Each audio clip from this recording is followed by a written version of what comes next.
What's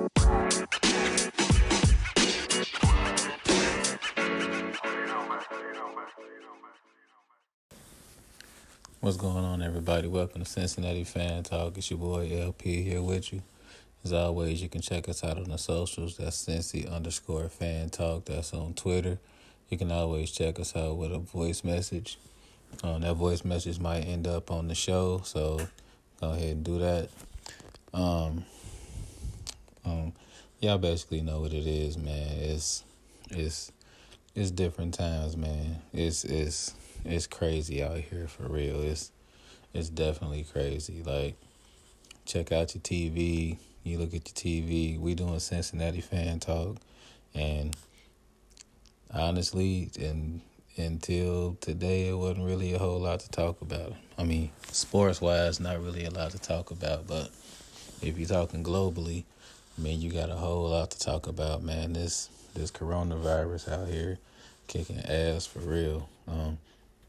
It's hard not to talk about it for real. I mean, you definitely got to. I mean, we gonna put a sports spin on it and whatnot, but I mean, I'm looking back at what I've been talking about as far as the coronavirus, and I mean, I'm gonna keep it a buck with y'all, and I mean, I always have, so I'm gonna do that with this.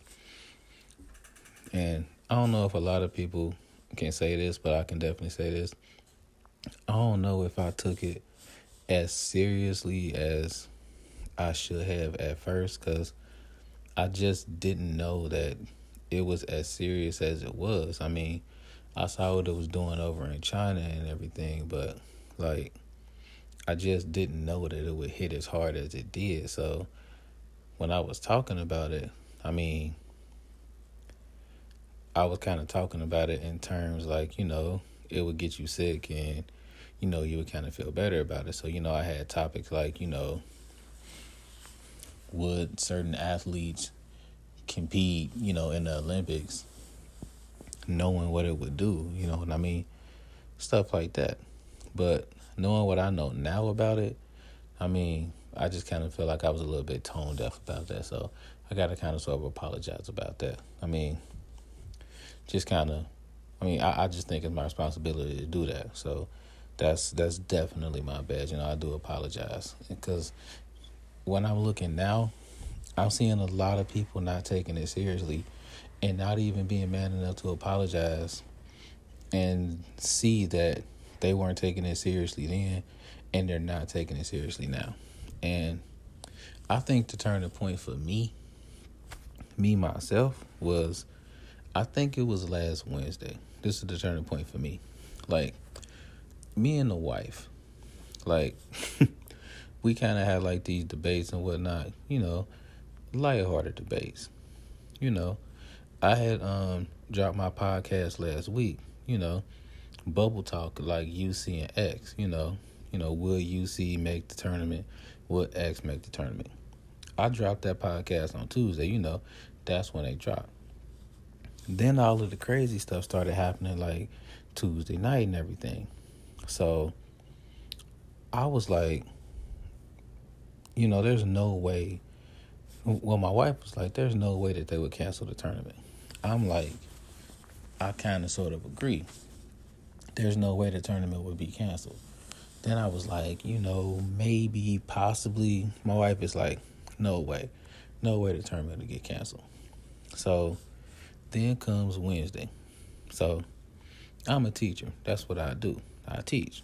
So I'm in my classroom. I got a room full of 7th graders.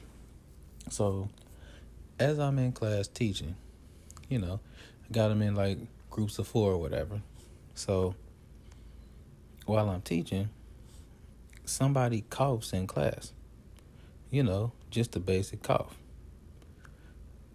As soon as the cough happens, these 2 kids just jump up and run to the corner as fast as they possibly could. So myself, and the other teacher that was in class with me, we look at each other when this happens. And we looking like, oh shit. because those two kids, they refuse to like sit in that seat. They're like, we're not going, we don't want to sit there. Like, we're not trying to be rude, but we don't want to sit in that seat anymore. And we're like, we can't make them sit in that seat. Like, we can't do that. We're like, go ahead and you can find yourself some different seats. That's cool. Next up on the agenda is to collect papers. The kids usually like crawl over themselves to like collect papers. Like, it's their favorite thing to do. I want to collect the papers. I want to collect the papers. Everybody just stared at each other. Nobody wanted to touch anybody else's paper. At that moment, at that very moment, myself and the other teacher in the classroom, we looked at each other. And I looked at him and I was like, my exact words to him was like, it's different now. That's what I said. I said, it's different now. And when I said that, in the back of my head, I'm like, there will be no games. Because think about it like this. You got a 7th grade classroom. All they do is try to punch each other. They like pass like the little virtual notes now. They still pass those like those paper notes too. Don't get it twisted. They pass those paper notes. They punch each other. They play all those stupid games that you used to play when you was a 7th grader. They still do that dumb shit. They really do. You think it's different, but it's not. They still do all of that. Like, it's all physical contact. That's all they do. From Wednesday on, they literally did not want to touch each other. They respected boundaries the rest of the week. And it started on Wednesday. If a 7th grader doesn't want to touch another 7th grader, if they don't want to be anywhere near each other, there's no way you can have a basketball game. You can't. Basketball game is all about physical contact. So once I saw that, I went home to the wife and I'm like, it's not happening. Games will be canceled. This was before Rudy Gobert became infected with like the virus. This was before that. When it happened, I just looked at her and I'm like, I told you. Like, it had to be canceled. Later on in the podcast, I kind of talk about, the whole NCAA thing and how they were a little bit tone deaf with the whole thing and how it should have got canceled way sooner. But, I mean, me personally, I feel like all of these sports franchises, like all of these sports leagues, I feel like they 100% did the right thing. I feel like they should have did it sooner, honestly. Once you pull the fans out, you should have pulled the players out too. Because in my mind, like, honestly, I mean, if the fans can't be in the arena, then why are the players playing?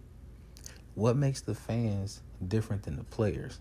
Like, the fans are humans just like the players are human. So if the fans can get infected, the players can get infected as well. I don't really see a difference. I mean, that's just me personally. So it just didn't really make sense to me that if you take all of the fans out, that the players will be okay. The players can like pass it back and forth just like the fans could. I mean, the players will be touching, they all will be touching the same ball. I mean, you have 10 players touching the same ball. They're all trying to guard each other. I mean, it just didn't make sense to me. So I feel like they all did the right thing. So, I mean, and it's really all about protecting the players. And I know as fans, we want to get through these dark times. You got Cincinnati fan talk here. You want to talk about sports. I mean, I'm here because I want to talk about sports. That's why I started the podcast. But it's about being safe. You can't talk about sports if all the players are sick. Like, it just doesn't make sense. So you want to keep the players safe too. The players are people. The players have families. The players have parents. They have friends. Like, they have people they want to go home to. So us as fans, we got to respect that. I feel like fans, they lose sight of this. They lose sight of this on a regular basis. They kind of treat the players as like entertainment. And maybe they are. Maybe the players are entertainment to some people. But to a lot of other people, the players are people. I know that's a novel concept, but these players are people to like people that are watching them. They're like living, breathing people that have like souls and like, you know, this is a job to them. And they come home and like they have like, you know, daughters and sons that like, you know, that want to just play with them. They don't really see them as like, you know, people that like dribble a ball and like, oh my God, oh my God. They don't really see them like that. So they want to be taken care of too. And I feel like the NBA and, you know, Major League Baseball and, you know, to a lesser extent, the NCAA, because I don't really feel like they necessarily did the right thing until it was a little bit late. But I feel like a lot of these leagues, they did the right thing by their players. So kudos to a lot of these leagues. But all of you guys out there, definitely stay safe. Definitely heed all of these warnings. Don't be like a lot of the people I see going out to eat and shit and like not paying attention to the warnings that you're supposed to be like listening to. Don't be these people. Like, take this seriously, all right? Like, it's hurting people. So be safe. If you can, stay in the house. If you got to be out, take precautions. Get your ass back in the house. Turn on a podcast. Turn on this one. And when we get back, we'll talk about how the NCAA is showing their true colors. Like, showing how it's really a money grab and how they didn't necessarily do the right thing and how they kind of got bullied into doing the right thing. And a little bit after that, kind of talk about some Bengals. Probably would have been the first thing we talked about had it not been about this whole coronavirus thing. So we'll be right back. Cincinnati Sports Talk, Cincinnati Fan Talk. Be right back.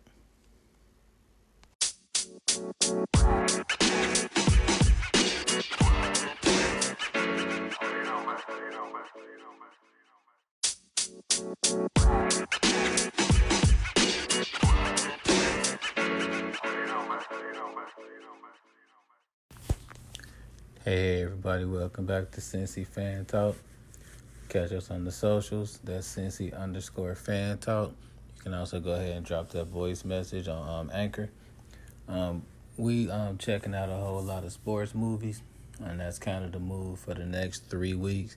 It's looking like more than 3 weeks. As a teacher, we got to go to a lot of remote learning in our district.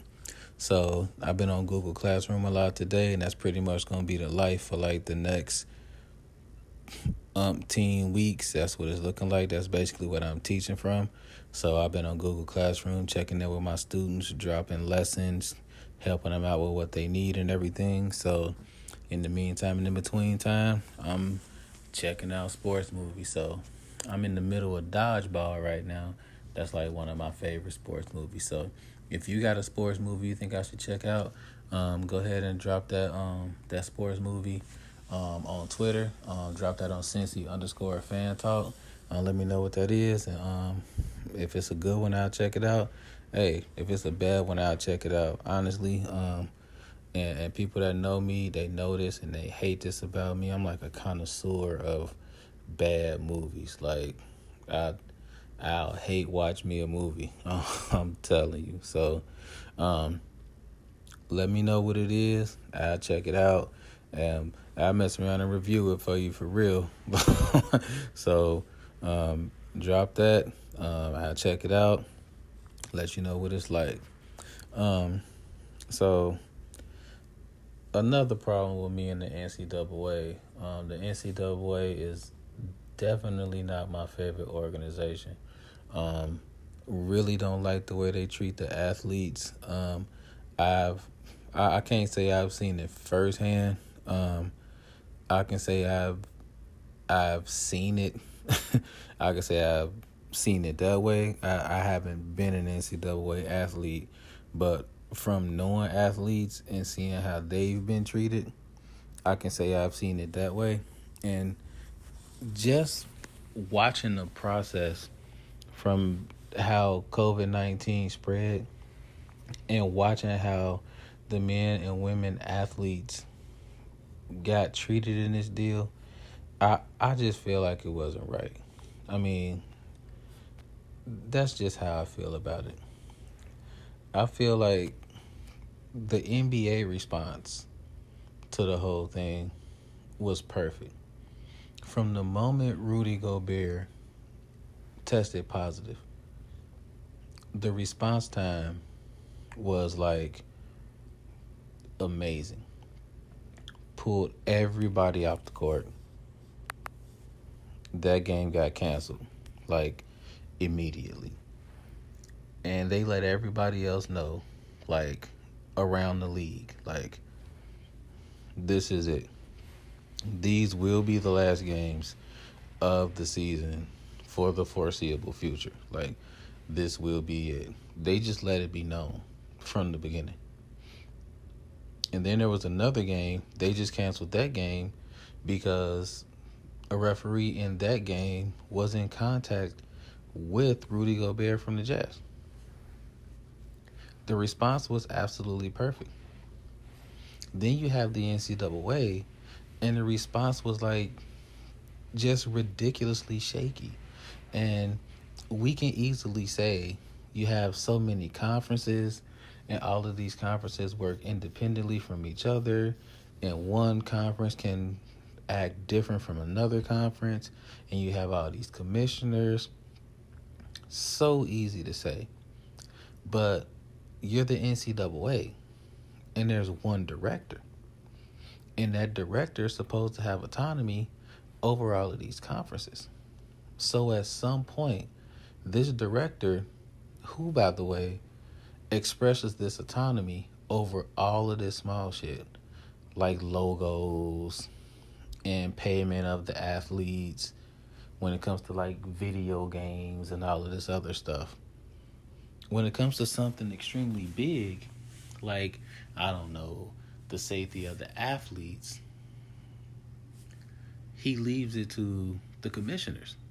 When he's supposed to step in and go like, look, this needs to be shut down, like, now. Instead of this slow trickle, like, okay, now this conference. Okay, now this conference. Okay, now this conference.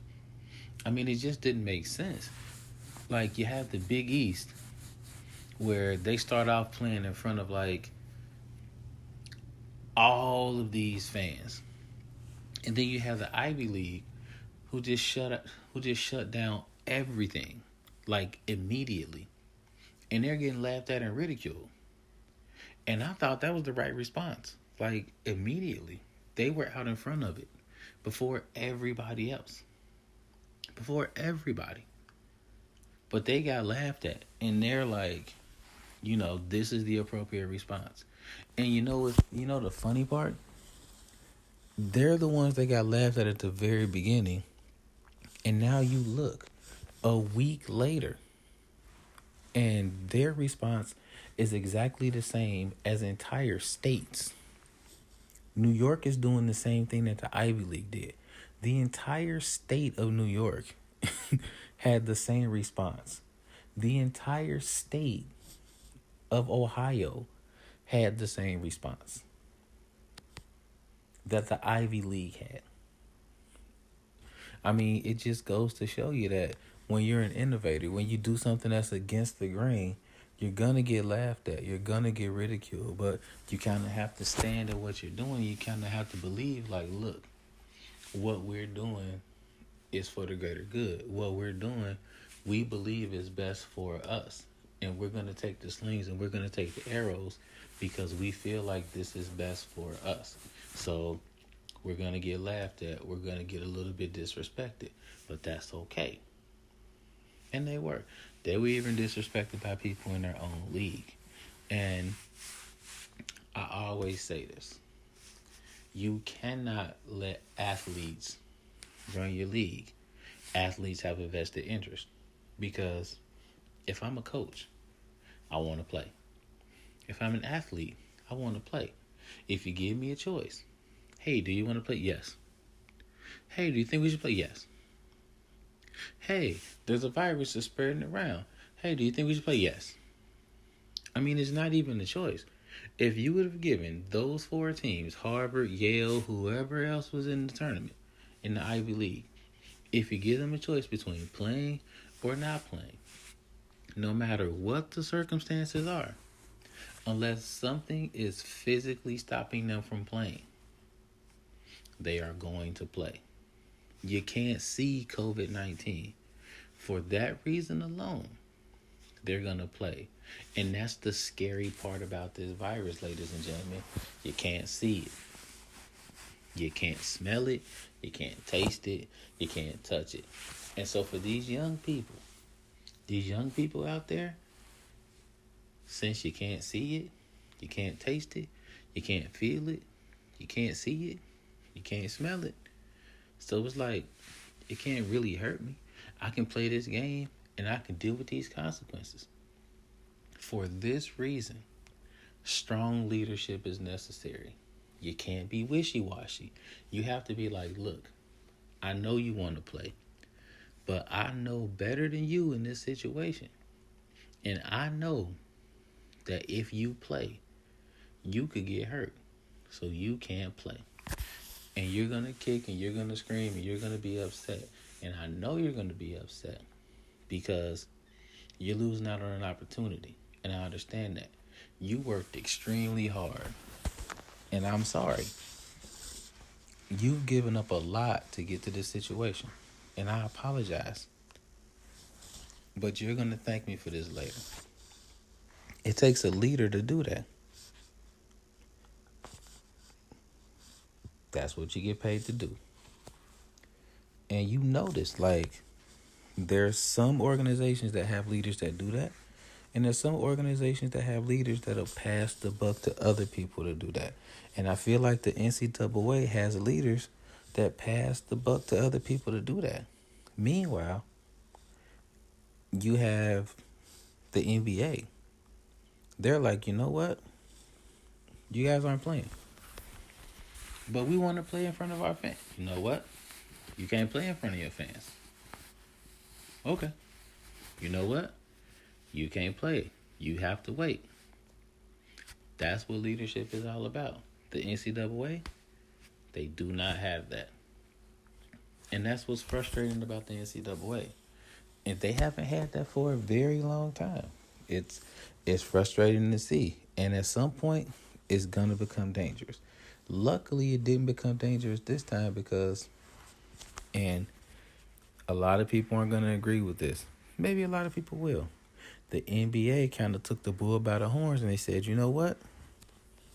Shut it down. And I think the NBA knew if they did it, the NCAA has to follow suit. I mean, how could the college kids play if the pro kids weren't? It makes no sense. That would be absolutely crazy. So, kudos to the NBA for stepping up. NCAA, do better. Show that you care about these kids a little bit more and basically stop using them as meal tickets, because that's what they do. On a regular basis, they use them as meal tickets.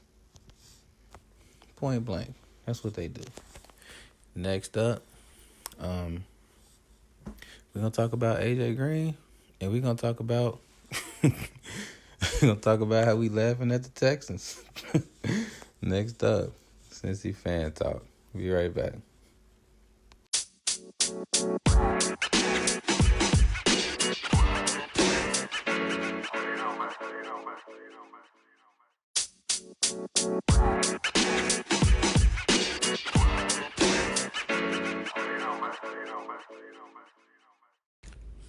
What's up, y'all? Welcome back. Welcome back to the Cincinnati Fan Talk Podcast. It's your boy LP, and we back. We back.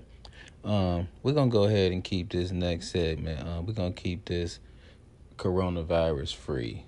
We just gonna keep this free of all that. And I mean, we actually got coronavirus free stuff to actually talk about today. Like it it actually went down in the NFL today for the Bengals, which very rarely happens. Like, I mean, we had the AJ Green stuff go down.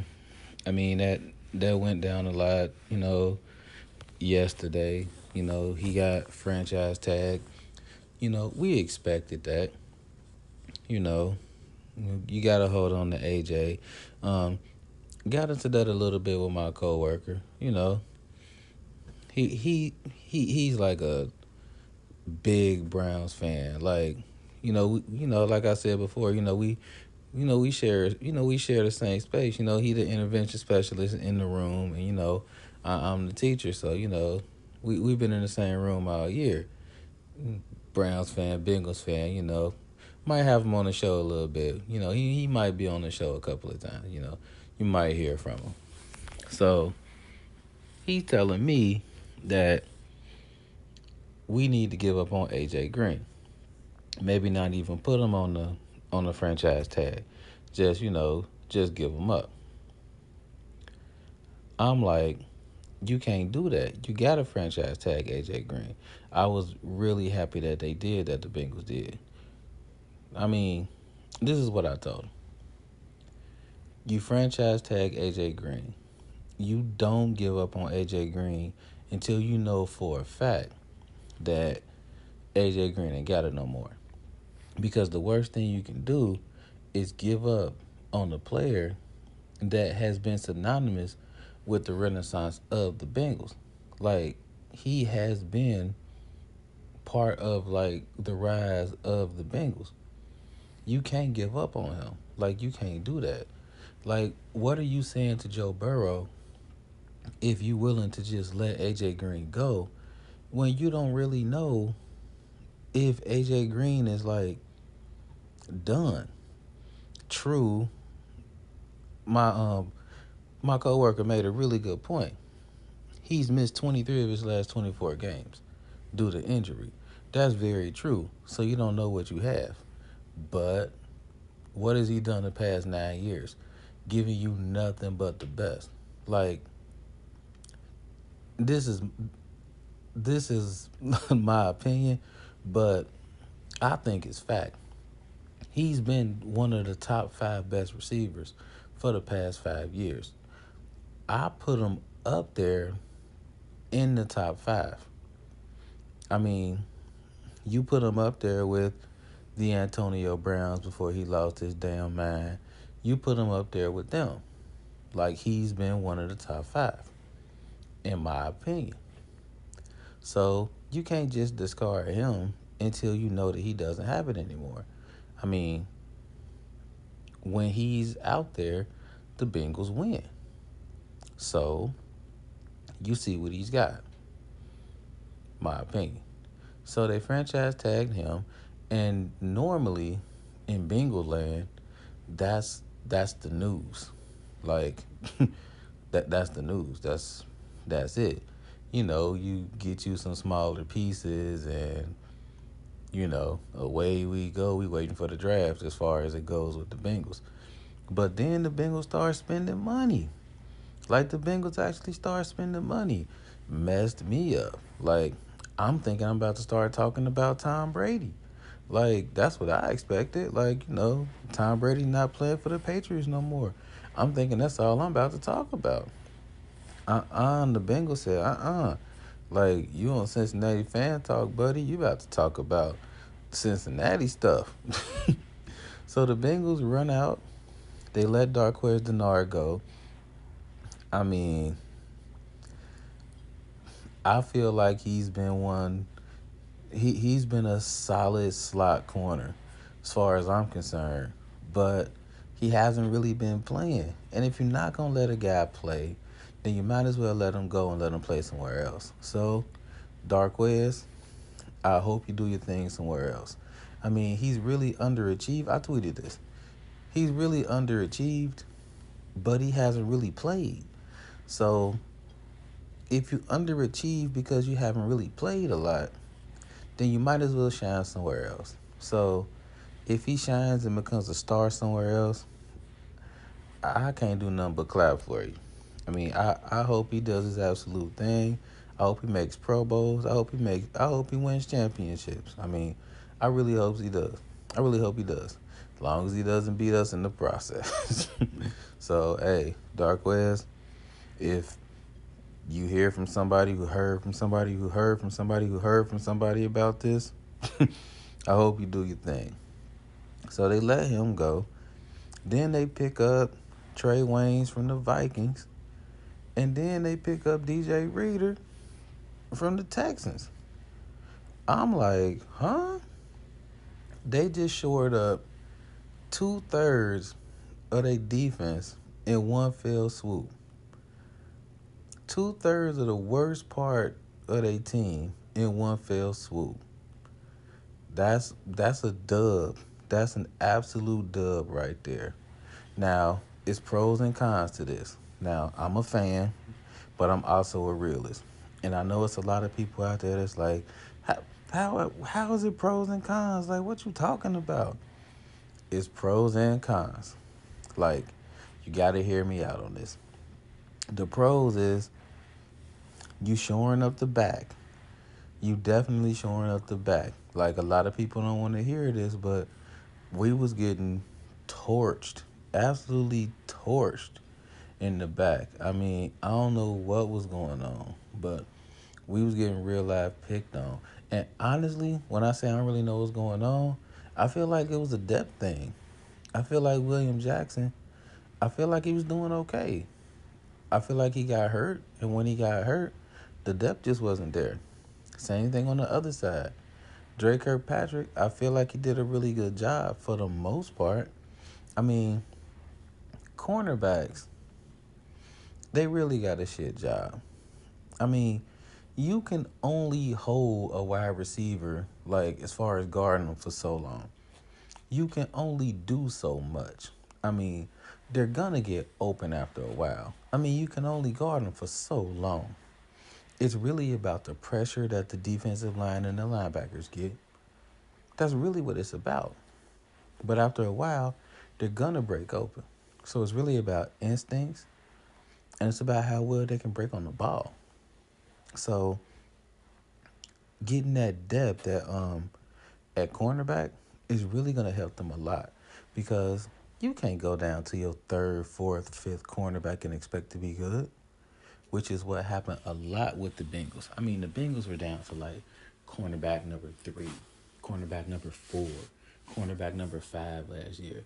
And people were expecting them to be like good, adequate. That's really hard for anybody to do. So now you're looking at the Bengals with 3 really good cornerbacks, which will help out a lot. And then you got Reader eating up the inside with Geno Atkins. That'll really help out that run a lot. And a lot of people don't understand how much it'll help out that pass rush too. When you got 2 of those big guys eating up that inside, it'll free up a pass rush a lot. Cons. Big con. What's up with the linebackers? Where the linebackers at? Like, come on. Where the linebackers at? Missing out on linebackers. Like, in this game, in this new age we got, this new NFL, if you don't have linebackers that can cover sideline to sideline, that can play 3 downs, you are going to get killed. Like, if we haven't learned that by now, I mean, I really don't know what to say. I mean, the Ravens absolutely, positively killed us twice with tight ends. The Steelers come through every year and kill us with tight ends. I don't even know their names. They absolutely kill us. The Browns do the same thing. The 49ers came through, killed us. The Seahawks came through, killed us. You give me a team, I can pretty much tell you who their tight end was because they absolutely killed us last year. We need to find linebackers that can cover the run and can cover the pass. Flat out. That's what we need. And what I'm concerned about is that maybe we spent too much money and we didn't address that one glaring weakness. That's the weakness. What I'm hoping is in this draft, because because we spent that money in free agency doing this, I'm hoping we cover two major things. One, a wide receiver that can stretch the defense. We got Tyler Boyd. Tyler Boyd can get that first down. He can get it done. He can also get those gadget plays. That's done. Hopefully AJ Green can do AJ Green things. You know, he's that money man. We need to get a wide receiver that can get it done downfield, that can stretch that defense. We also need that linebacker. I don't want to say this name. I really don't. But I got to say it. A Vontez Burfict type. When I say Vontez Burfict, I mean somebody that can cover the field. He can cover the line. He can cover the tight ends. He can cover the run. He can cover the pass. I don't mean he got to kill people. You know, maybe he don't lower his shoulder when somebody going across the middle. You know, maybe he don't try to kill people. You know, maybe he don't twist the ankle, after the play. You know, shit like that. You don't have to do shit like that. It's not necessary. We don't need all of that. But somebody that plays like that. A Luke Kuechly type. Somebody like that. That's what we need. We need those two things. Those are the two main things we need on our team right now. Everything else we'll take because, we went 2-14. We need a lot of things. But when I'm looking at the draft, those are the two main things I'm looking at that we need. The NFL is definitely popping right now. I'm looking at the Panthers allowing Cam Newton to seek a trade. Trades, thinking about flying off the screen. If the Bengals are looking to free up money, definitely trade. Definitely trade our quarterback. We definitely got to trade the Red Rifle. So, we trade Andy Dalton. We free up a quick 17. We free up that cash flow that we need. And y'all know how I feel about Andy. I feel like Andy, he gave a lot to this franchise. Definitely underrated. He definitely took a lot of shit here. Got blamed for a lot of stuff that really wasn't his fault. He didn't play defense. He wasn't the one that was supposed to tackle people. And then when he did tackle people, like, his thumb got broken. And that kind of messed up our season when we really had a chance to go far. He got blamed for a lot of stuff. So I hope that when he does get traded, I hope he does extremely well. For the most part, when Bengals get traded to other places, I really hope they do well. As long as they don't beat our Bengals in the process, I really hope they do well. So that's really my take on it. If you feel differently, if you feel the same, just go ahead and hit me up on the socials. That's Cincy_fan talk. That's on Twitter. It should be a whole lot of NFL talk going on. And I definitely plan on commenting on a lot of it. So check me out. Check me out on Twitter. I'm going to go ahead and, I guess, watch a real old McDonald's McDonald's All Star basketball game. LeBron James in 2003. I think that's Chris Paul, and I don't know who the hell the rest of these people are, but I mean, ain't nothing else on TV, so I'm gonna go ahead and get into this, and I'm gonna go ahead and catch the rest of y'all next Tuesday. So this Cincinnati fan talk. I'm gonna go ahead and catch y'all next Tuesday. Cincinnati fan talk. This LP, and we out of here. Y'all definitely stay safe out here, cause it's crazy. So stay safe and y'all be easy. Peace out.